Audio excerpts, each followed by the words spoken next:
Edward's branch line runs from a station at the bottom of Gordon's Hill. It goes along the coast to a port where the twin tank engines Bill and Ben work.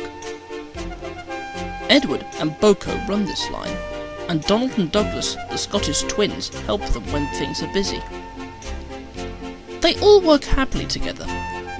Their trains don't need to run fast, but it is not often that they keep the big engines waiting. Usually, it is the big engines who are late. One morning, James was delayed at the big station, and Edward had to wait for him.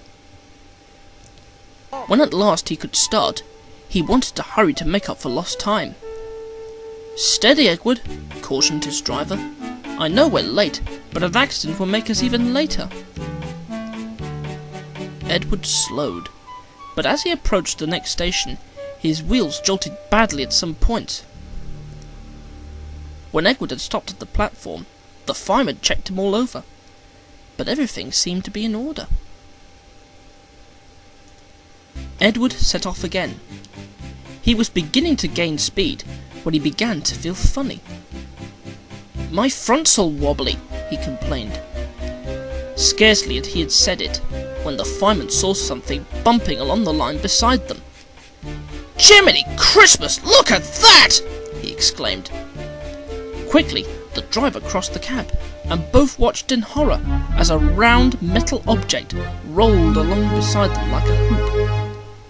After a while, it hit a stone and bounced away into a field. Very carefully, the driver applied the brakes, and Edward came safely to a halt.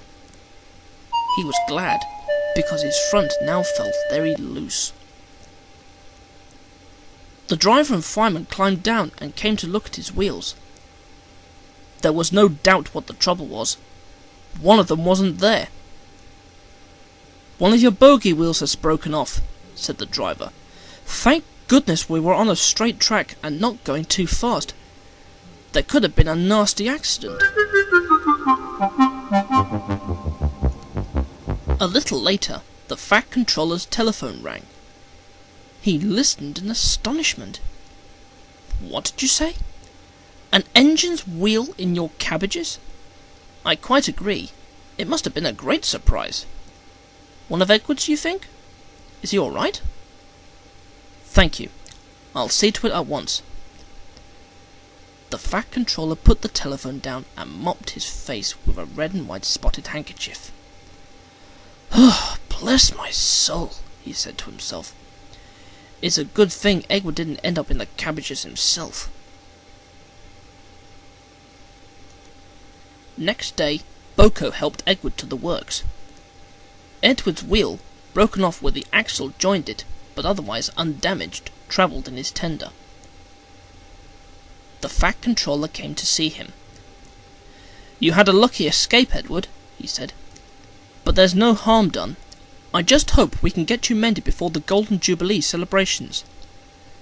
Oh, and by the way, the farmer says that if your driver wants cabbages in future, there are much safer ways of cutting them."